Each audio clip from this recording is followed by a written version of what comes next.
if you go into a physician and they say, hey, you're sick and here's the things we can do. Well, they don't just tell you to, dartboard it and guess which way to do. They'll say, well, if you do this, here's the side effects and here's the likelihood and here's the risks and here's the benefits. And you've got to do the same thing really in anything in business. But I think technology has suffered from that lack of communication probably more than a lot of other areas. Hi, and welcome to Helping People Perform, the podcast that gives you fascinating insights into those people whose chosen vocation is to help others perform at their best. From consultants to teachers, sports coaches to financial advisors, all of my guests share a passion for getting the most out of individuals, teams, and organisations. Enjoy the episode. Hi everyone, and welcome to another episode of the Helping People Perform podcast. Today I'm joined all the way from Tennessee. I've got the founder and chief contributor at Developreneur and also founder at RB Consulting. Welcome to the show, Rob Broadhead. Thank you. Thank you for having me. Oh, absolute pleasure. I'm looking forward to a great conversation. And before we get into the sort of meat and veg of what you do, who you help and how you help them, could you give us a little bit of background about what's got you to where you are today? I've had a fun journey, I guess. I started out as a one of those kids that liked technology, and that sort of developed into going into college and majoring in computer science, and then started my career more or less in the what was at that time the big six consulting companies, and fairly quickly realized that I like the consulting side of my work. I like doing technology. I like solving problems. And then after I was not even 10 years into it, decided to start my own company, started RB Consulting, went out, consulted on my own. I've been doing that for a little over 20 years now. I guess almost starting to approach 25 years, and have sort of focused on, although I've worked with big companies, like Fortune 100, it's much more focused on entrepreneurs, small businesses, maybe even mid-sized businesses, because it tends to be a good fit where I can bring that big business IT knowledge into small companies and help them figure out where they can use technology maybe where they're not used to it. And particularly because, if you're running a business, you're thinking about your business. You probably not, unless it is a technology business, that's not your cup of tea. That's not your strength. And so it's just like law and accounting and finance and some of those other areas where it's just a part of business. And if it's not your strength, it helps to have somebody come in that can say, hey, here's some of the tools that exist. Here's some of the things that are some gotchas or some things that you need to look out for. So it's not only guiding you to where you can grow, but also helping you avoid mistakes that are pretty common. And as I've sort of grown my business, initially it was much more focused on just, hey, what's your job? What's your project? Let's get that done. Yeah.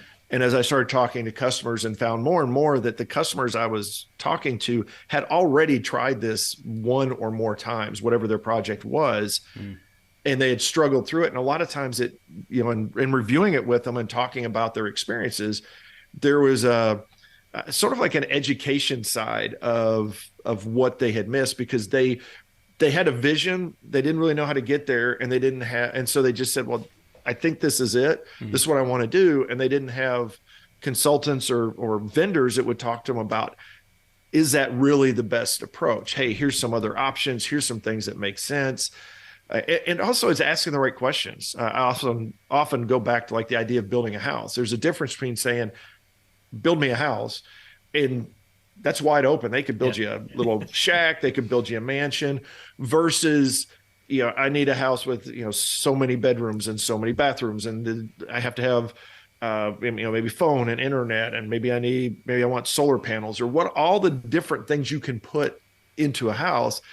Well, if you don't really know that those are options, then you don't know how to tell the builder, I need these, and then there's gonna be some things that just don't make sense. So there's gonna be things just like, well, yeah, you don't want to have a bathroom sitting out on a porch somewhere or something like that. There's certain things that just don't make sense. And if you don't know that, you don't know it. You don't know what you don't know. And you rely on that that professional, that person that's providing expertise to help you ask the right questions. And that was really where I started getting more and more into a lot of often into like smaller companies and organizations, and working more with the really more like the owners, the leadership, and even though working with the technical side, but really a lot of it's a focus on the owners, the business side, Right. to help really understand what the processes are, help them understand what their processes are and what their needs are, so that can be translated into technical speak essentially, and then build them a solution that makes sense for them. Yeah. It's actually one of the just written a word down there that you touched upon, which is translation. And I think that I reflected on some of my roles in the past, that translation between the customer, whoever that might be in front of you, either internal or external, and the technical side. And you often need that middle person who knows enough. I used to say I know enough geek to to translate your needs into what they need to actually provide to you, because quite often from the technical side there's the requirements, how many pages do you need and what font and blah, blah, blah. And actually a customer's going, I want a website or I want a product and I want it to do this for me. They don't know how to translate that from one to another, and I think that's a really valuable service to be offering people, particularly in areas like tech, where the investments can be significant, even at the lower levels, as well as the larger organizations as well, right? Oh, agreed. And it very much is. There's definitely, I guess, an art or a skill to doing that translation side, to being in the middle, because there are going to be some things where it's like, if you ask a customer, what font do you want on your website? They have no idea, probably don't care, unless that's their, business in some way, form, or fashion. Yeah. And so they're expecting you to guide them through those, to say, if you choose Comic Sans, it's not going to be a very professional looking site, or if you choose this color scheme, or if you choose these ways to approach your solution, here's the challenges that you're going to be. Right. And sometimes it's simple as like having three options. Like, if you do this, it's going to be very expensive. Yeah. It look great. This is the high end sports car version of it. Mm-hmm. If you do this, it's going to be functional, but this is like the low end, just get you from point A to point B car. And then this is the mid range. It's things like that. It's not just asking questions, just sort of like I sort of refer to it as like as a 2-year-old child. It's like, well, what about this? What about this? What about this? It's that conversation that is not only asking the question, but also giving them enough context if they don't have it, so that they can answer it in an intelligent way. It's sometimes you get asked a question like, I don't know, I don't have any basis for what my decision would be, but this allows them to understand that. And it's just like any profession, it's like a healthcare. If you go into a physician and they say, hey, you're sick and here's the things we can do, well, they don't just tell you to, dartboard it and guess which way to do. They'll say, well, if you do this, here's the side effects and here's the likelihood and here's the risks and here's the benefits. And you've got to do the same thing really in anything in business. But I think technology has suffered from that lack of communication probably more than a lot of other areas. I don't think people realized it early on, and then suddenly everybody just, instead of fixing it, just like too many people seem to just think that's just what it is. There's no way around it. You can never have business and technology talk, and it's sort of giving up on the fight before actually going out there and fixing it. Yeah. Yeah, I've had this conversation previously. Well, my wife's in the world of learning and development, and those sort of learning management systems, as a specific example, they're a large system that requires a heavy investment. And actually, when the people who are going in and scoping out those systems, they kind of know what they want. Generally, they haven't got experience, or the company hasn't bought one, or certainly hasn't bought one for a while, and the world has changed massively around them. And when they go to ask the questions as to which system is right for me, quite often the only person to ask is the vendor. Now, the vendor isn't going to say, don't buy my system, buy theirs. But that's someone who sits in the middle and says, actually, based on your needs, those options are in front of you. But as you say, the risk and reward is X, Y, and Z. And that's fine. I just went through that with a partner on the podcast side of selecting a learning management system. Right. We're sort of the same way. We had built content for a long time, and we said, okay, well, here's sort of what we want. And the first week or two of looking into it, it was okay, what's the difference? Right. Yeah, and is something we finally had to, because we didn't have somebody that said, here's what, here's an expert that we trusted, because it was the expert from each of the vendors, which they're going to say our product's the best, funny enough. Yeah. And so we had to go in, and we had to, which you have to do these things. We had to invest the time to sit down and walk through trials and demos. And we built out we took a couple sample classes and built them across 3 or 4 LMSs, and then talked to each other, compared notes, and then finally got down to one that fit our needs. But that's part of it too, is that there is an investment that you have to make in those kinds of things, that even if you get a consultant that comes in and says, okay, this is what I think it needs to be, there's still needs, you have to inform them enough so that you're really making decisions. You can't just hand that decision. I recommend you don't just hand that decision off. Yeah. And so that sometimes is a problem, because you get into areas where it's like, this is a part of my business I don't really want to deal with. I don't want to understand enough about accounting to go select an accounting system. Yet, depending on where your position is, you may have to spend enough time to understand what that is, what that means to your staff or your resources that work with that, so that you can make the right decision. Or if not, you've got to find very highly trusted people to help you with that process. Yeah. Oh, wonderful. And what's some of the things that you took from your time in that Big Six environment, that some that you've brought with you, and maybe some of the things that you've left behind? Oh, wow. One of the things that it's a negative kind of thing, but just because you pay more for something doesn't mean you're going to get a better product. That was one of the big things I was amazed at, which is, I think, a lot of what I brought with me, is that, to me, there were a lot of people that were, the cost to their customers was far beyond the value that they brought. Right. And it was really just buying a name. It's really just, hey, it's almost like virtue signaling, as they say now. It's like, hey, I've got this company and we're paying a ton of money. And that was really almost all they wanted. That's like, okay, we've got that prestige, but it doesn't solve the problem. And I think that's one of the things I've brought forward, is talking to companies about focusing on why are you doing this? What is your reason for doing this? If it's just to say, hey, you're checking a box to say we use this vendor or we have this product. Okay. If you're solving a problem, let's talk about that problem. How do we really solve it? And let's try to clear out whatever's in your head and what your friends and advertisers tell you, but what is it you're trying to solve? What is the best solution for that? And really focusing on that and keeping that why throughout the project, to say, okay, why are we doing this? Because it's really easy for especially entrepreneurs, I think, and maybe it's because I have that same thing, as the sort of the shiny object syndrome, where you're working on something and you say, oh, hey, there's this cool feature we can add, or this new service we can do. And the next thing you know, that's like, oh, let's bring it on. Let's just do it. But that can detract from whatever your primary, why is. Yeah. And I think you see a lot of business experts that will talk about this, where they say, all right, you got to focus on your business, try not to get spread too thin or get off brand or out of areas that your strength, because you can actually hurt your overall organization sometimes by taking those risks that really they're not really going to pay off for you anyways. Yes, it may be a revenue stream, but it really detracts so much from what your customers think you are, that it becomes a lead weight around you. The other side you touched on a little bit there was around you help people through the podcast that you've got, which is the Developreneurs side. Is that right? Mm-hmm.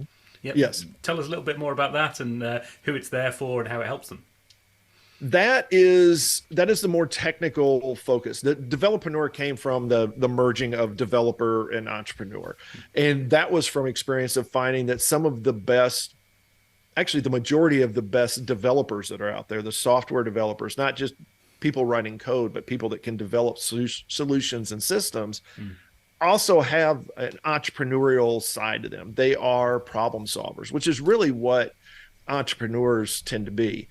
And merging those two is also a great way to combine the business and the technology side to sort of drive that middle translation layer. Mm. And so that's a lot of what developer is, as we talk about business side of stuff, but we can get very businessy, we can get very techy. And in doing that, we try to make sure that the people that are our listeners and the blog readers, and then we've got our school that we start up that's a variety of courses, is to try to find ways to get both sides of that so that you're exposed to the business side, you're exposed to the technology side, because there is value, a lot of value, if you're a technologist, to understand the business and the businesses that you're in. That is invaluable in helping your customers.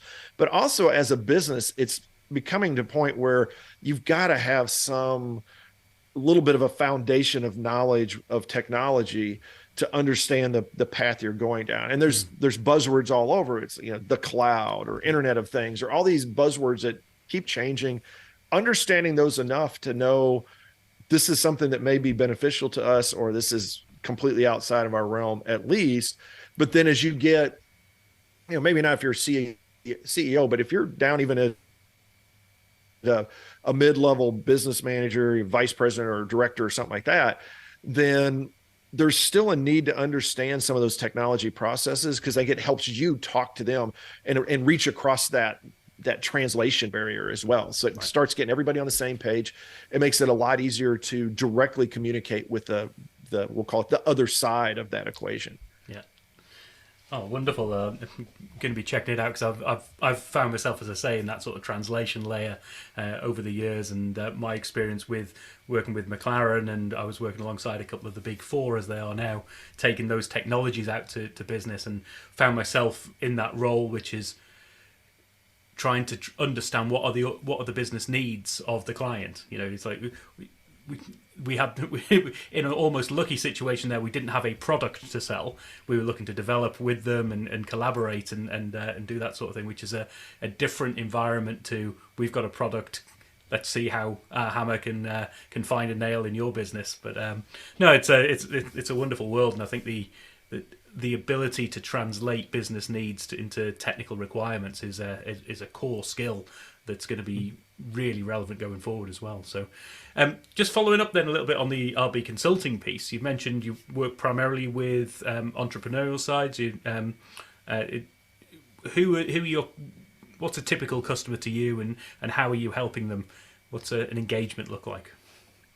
Typically, it's a lot of times it's entrepreneurs, it's small and medium-sized businesses, because the best time for me to step in, the best customers are those that are at a starting point, or a not a pivot necessarily, as they would say, but a changing point where they're either starting out and trying to figure out, what do we want to do, what do we need, where can technology help us, or a lot of times, which is almost better, is companies that have been working for a little bit, they've been doing things, and now they're trying to grow. They've sort of got their processes in place, but maybe they haven't nailed them all down, and they know that we can't do it with what we're doing. We can't keep doing with the people we have. We can't scale this, as it's typically called. And so that's when a lot of times it's technology becomes a good fit, because it says, okay, these processes that you do, there are ways to automate those, or to simplify them, or to reduce the time or the costs, or all of the factors around that. And that now allows you to take this, if you think of business like a big ball or a slight, big cake, take these big slices that you've been spending your time on and your resources, and shrink those down so that now you can free those resources up to go do other things, to grow your business. It's, often it's the difference between working in your business versus on your business. So this is finding ways, and there's a lot of things that companies can think of off the top of their head. It's things like automating customer service, or outsourcing payroll, or outsourcing fulfillment, or invoicing, or things like that, which you can outsource them. So you can buy a product. There's so many different ways to find a solution that fits your business. Yep. And that's where I really like to step in, because I say, all right, let's start with a conversation. Where are you at? where do you want to be short term, in 6 months or a year?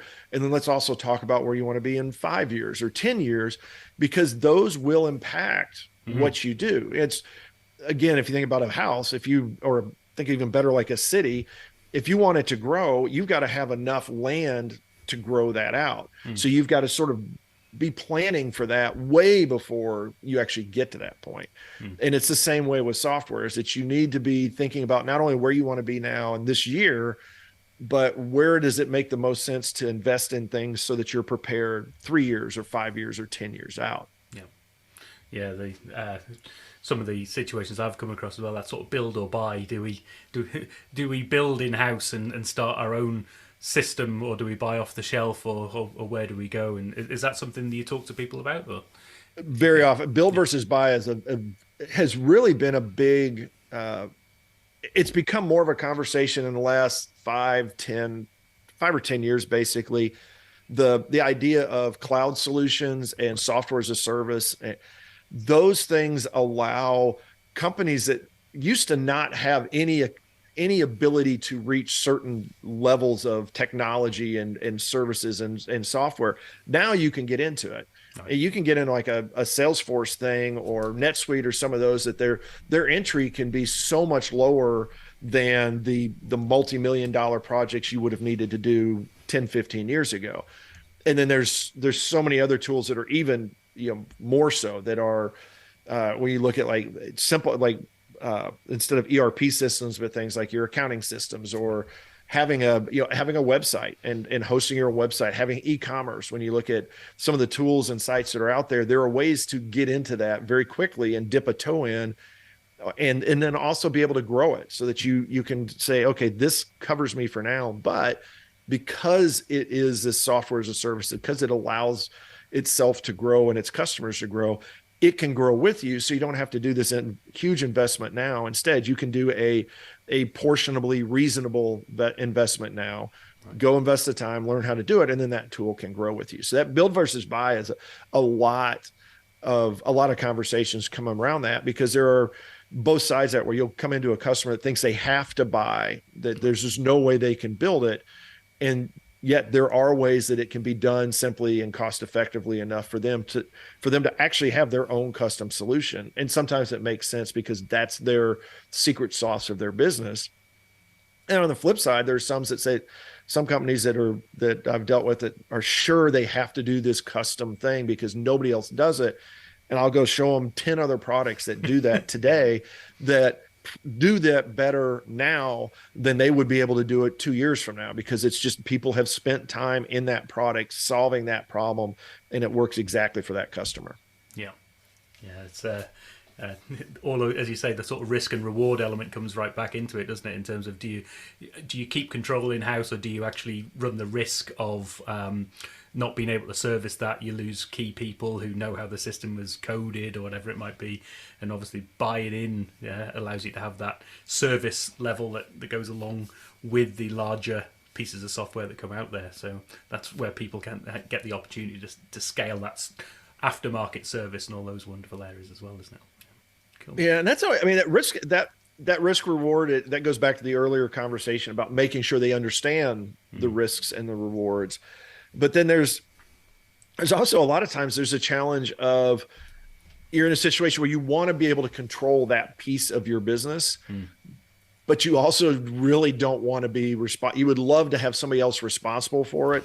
But then it's like, well, but if they're responsible and they fail me, then I'm in trouble. And how do I get control? So it's sort of that figuring out what you really do want to have your hands on and be able to tightly control versus those things that you would like to, but if you can find a trusted vendor or advisor, then you say, okay, good. That's even better, is I can put that off to you. I know that you will take care of it. But there's that, having that comfort level that they're going to be able to do it and respond in the level that your customers need is there's a lot of trade-offs and a lot of conversations and research and understanding that has to go into that, because that's building trust at that point. Yeah, and I think bringing that value of having gone through all of that previously, because you've had the same conversations about similar systems with previous clients, or you've got the ability when a new system or new version comes in, because you've done that research and because you've got the technical capabilities, that value of being able to go in and accelerate the process for companies, I can see that being a real game changer for particularly that small to medium sized organisation as well. Yeah, brilliant. So if we changed it around a bit and said, how do you get help with your performance? Who helps you perform, and how do you keep on top of your game, particularly when it comes to the pace of IT change? How do you keep on top of that? It is a challenge. I do a like a sort of a shotgun approach. As I use a lot of different sources for that.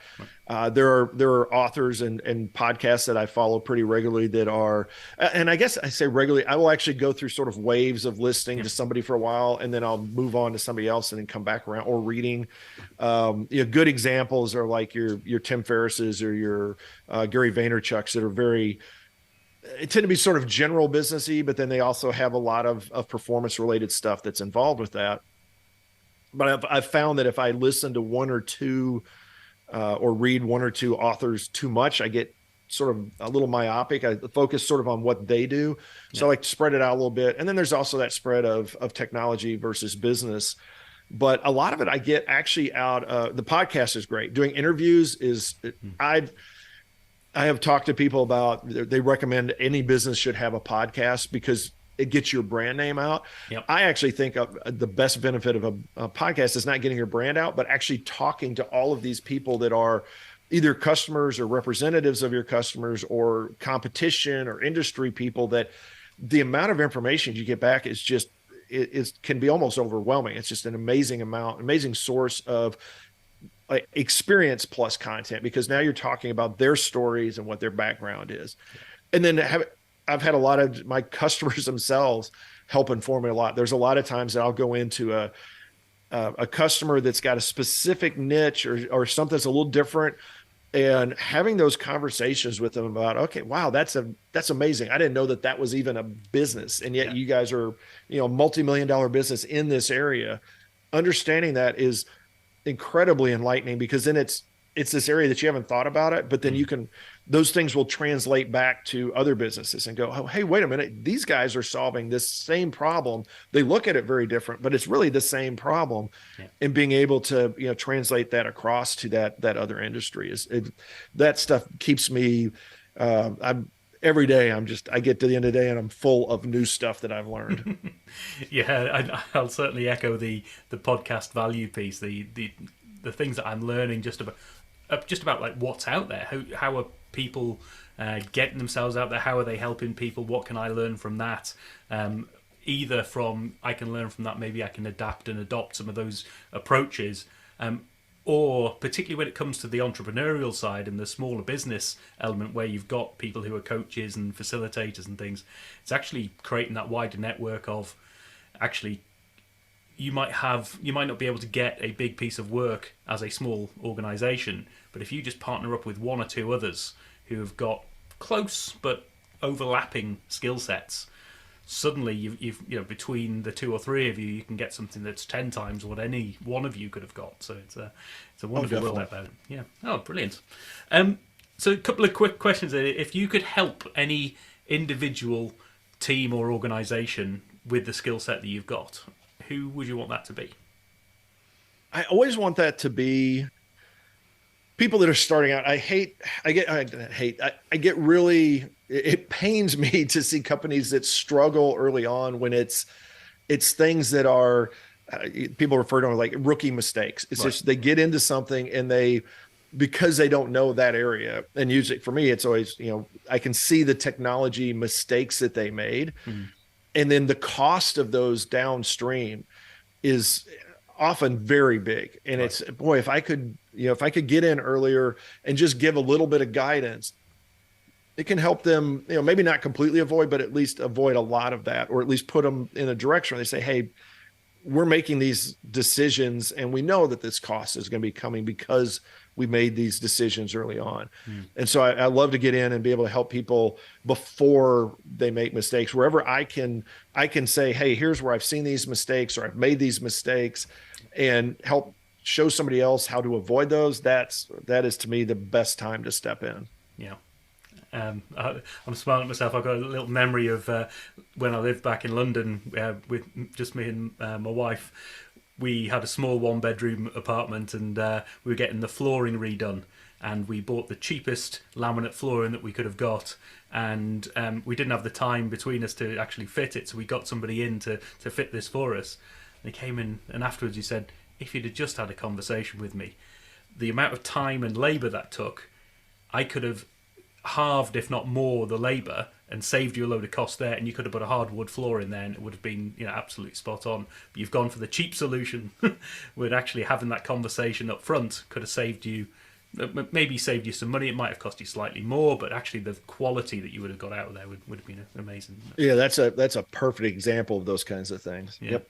Wonderful. And if you could sit down and have a coffee, have a drink, or have a meal with somebody that you could learn from, who would you want that to be? Yeah, this is one of those questions that pops up from time to time, and it's who's the greatest historical figure or something like that. I actually flip it a little bit and reject the question in a sense. Is that I find that anybody that I sit down and talk, like I can sit down with anybody and have a cup of coffee with them. Yeah. And they've always got an amazing story that it goes back, and I can learn from it. And there is something that I almost always have oh, wow, that's really cool, or that's really interesting, or, that's amazing.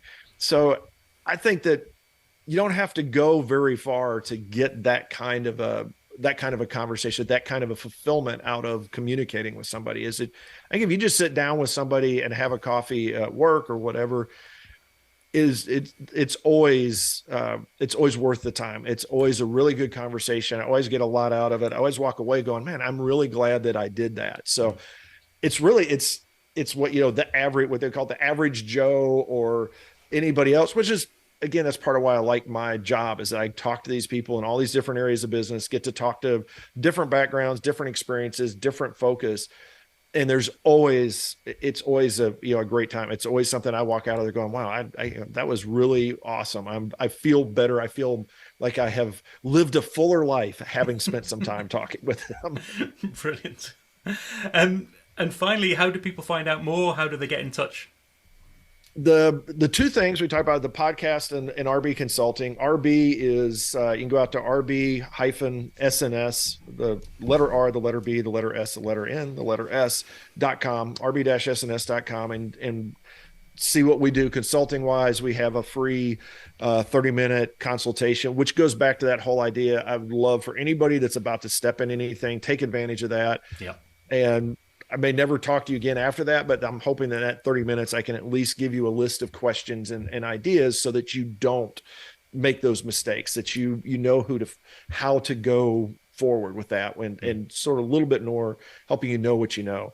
Developreneur side, it's DEVELPRENEUR, and we're out on wherever you do podcasts. It's also referred to as Building Better Developers, because when Amazon did the Alexa podcast, Developreneur didn't like that word as much. It was hard figuring out what that was. So we just said, okay, we're going to call that Building Better Developers on that side. And while it is very much, we do get into some technology stuff. We talk a lot about business and how to use technology, leveraging that for business. And there's also, you can go to developreneur.com for blog articles and podcast stuff. School.developreneur.com. We're just starting that in the last few months, and we've got free courses and paid courses, and they range. Right now, a lot of it is sort of technology introduction type stuff, but we're putting together an RFP, how to do a request for proposal and how to go through that process. Nice. Got some classes on that coming up, and then other just various technology stuff as we essentially translate the developer stuff that we've done for years now in blog and podcast and put it in a more digestible class form. Right. Oh, wonderful. As always, I'll make sure all of those links are in the show notes for people to check you out, and hopefully, I highly recommend anyone. I mean, I always think puts a smile on my face when people are offering that free consultation, because it's not generally, I don't want to speak for you, but I'm fairly sure this is the case. It's not about hard sell. It's not about trying to sell people something. It's just about having that conversation and seeing where the value can be added. Exactly. Yeah, brilliant. And yeah, you if you're anything like me trying to put a new laminate floor down, then don't regret not having the conversation. For the sake of 30 minutes of your time and learning something about the technologies and the things that are out there, why wouldn't you invest that, particularly when it comes to the expense of investing in some of these things going forward? So, brilliant. Exactly. Rob, fascinating chat, and thanks so much for joining us all the way from the States today. Have yourself a great day, and speak soon. You do the same. Thanks a lot. Thank you for having me out here. Thanks, Rob. Bye. Thanks for listening to today's episode. If you liked what you heard, then please give the podcast a rate, review, and share. I'm Paul Teasdale, and from sausage making to banking, oil and gas to Formula One, I help people perform. If you'd like to find out more and have a conversation, contact me via helpingpeopleperform.com.